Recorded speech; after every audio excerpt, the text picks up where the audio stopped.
Secara umum, perkembangbiakan tumbuhan itu terbagi menjadi 3 macam. Yang pertama itu ada spermatopita atau tumbuhan berbiji, yang kedua ada pterodopita atau tumbuhan paku, yang ketiga ada bryopita atau tumbuhan lumut.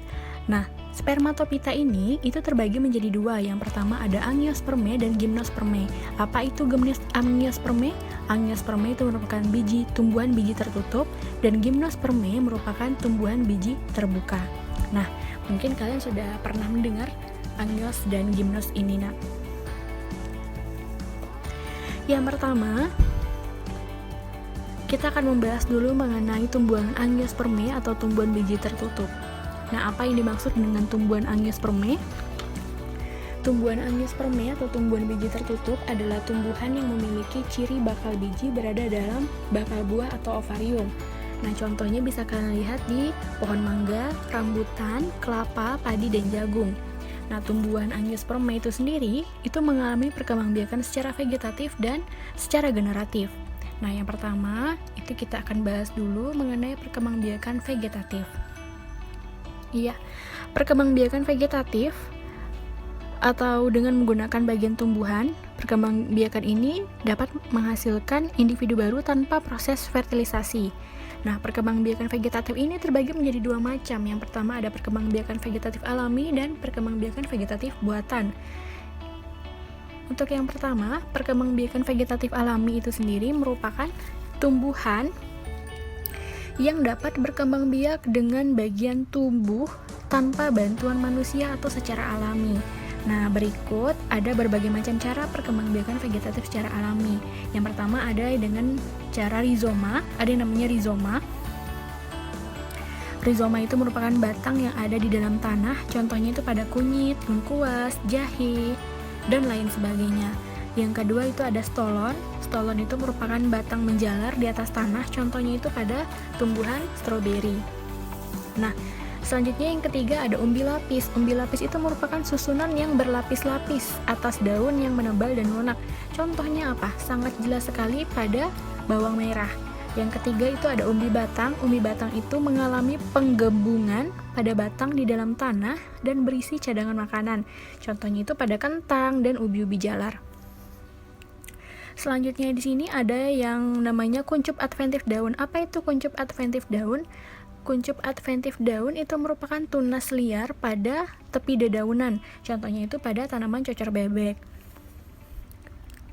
Lanjut kita bahas mengenai perkembangbiakan vegetatif buatan.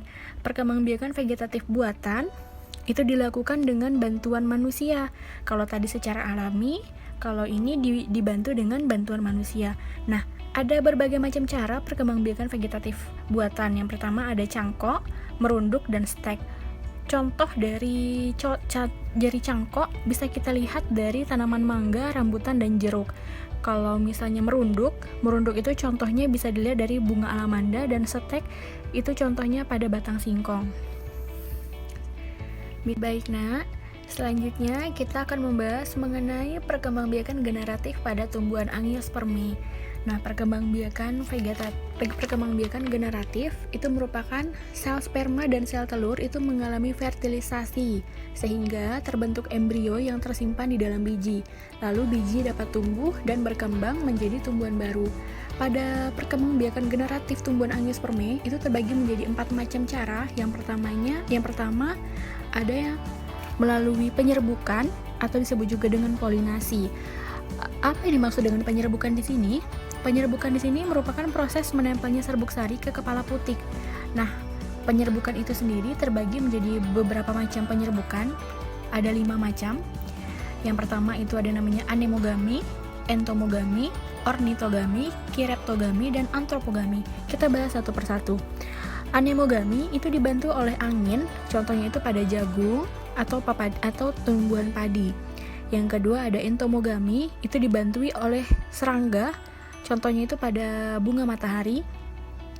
Yang ketiga ada ornitogami, itu dibantu oleh burung, contohnya itu pada bunga cangkring.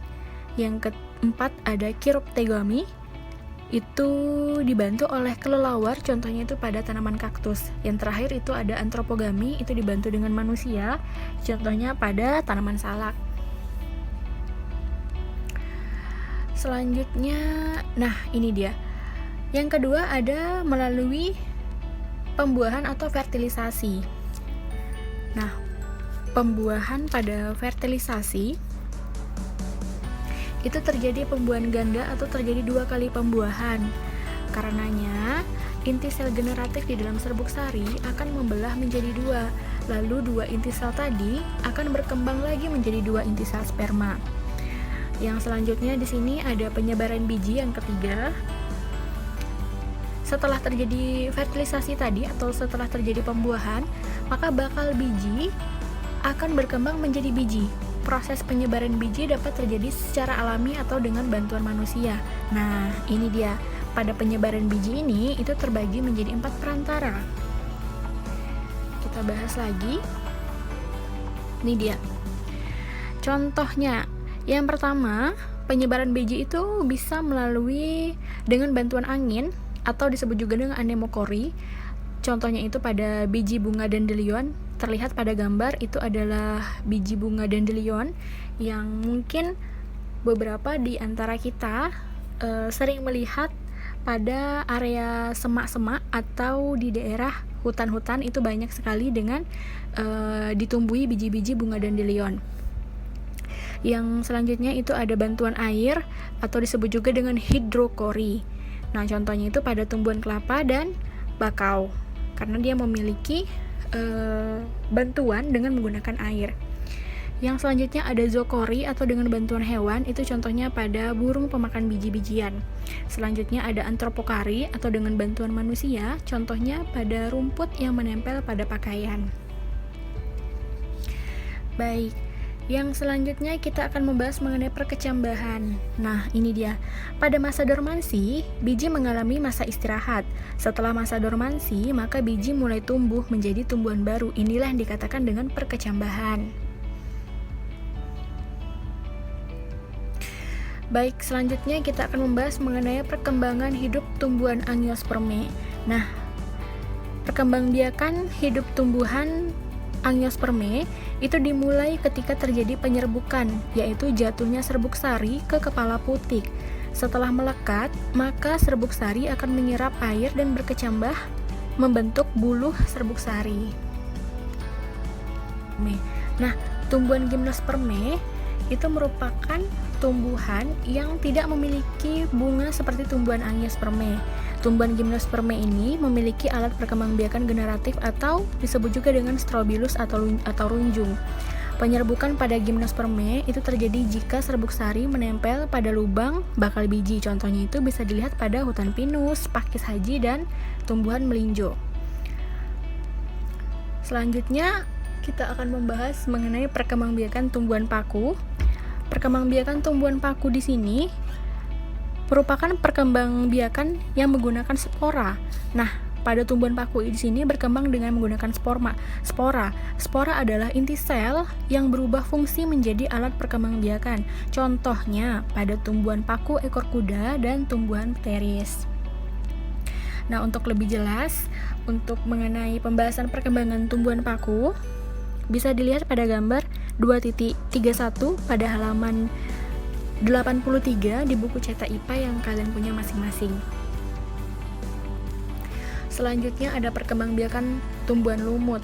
Nah, pada perkembangbiakan tumbuhan lumut itu terjadi reproduksi secara aseksual dan seksual.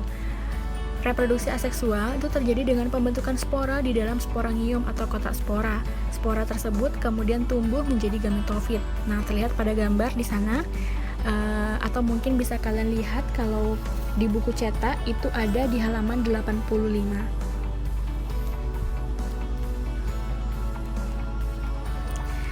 Selanjutnya kita akan membahas mengenai teknologi perkembangbiakan pada tumbuhan. Nah, ini sudah hampir selesai pada bab perkembangbiakan pada tumbuhan. Perkembangbiakan pada tumbuhan itu terbagi menjadi 3 macam. Yang pertama, teknologi yang pertama ada yang namanya hidroponik, yang kedua ada vertikultur, dan yang ketiga ada kultur jaringan tumbuhan. Kita bahas dulu tentang hidroponik. Hidroponik merupakan cara penanaman tumbuhan dengan menggunakan larutan nutrisi dan mineral dalam air tanpa menggunakan tanah. Nah, biasa di sini contoh dari tanaman hidroponik itu bisa dilihat dari tanaman paprika, tomat, timun, terong, dan selada. Bisa juga dengan tanaman yang lain. Selanjutnya ada yang namanya teknologi vertikultur. Teknologi vertikultur itu merupakan metode budidaya tanaman dengan cara membuat instalasi secara bertingkat atau vertikal dengan tujuan untuk meningkatkan jumlah tanaman. Konsep penghijauan yang cocok untuk daerah perkotaan dan lahan terbatas. Nah, di sini bisa dilihat pada gambar di halaman 87. Selanjutnya ada kultur jaringan. Nah, kultur jaringan tumbuhan di sini itu mengambil satu bagian dari tanaman. Contohnya, bagian ini bisa diambil dari selnya kah, jaringannya kah, atau organ-organ yang lainnya.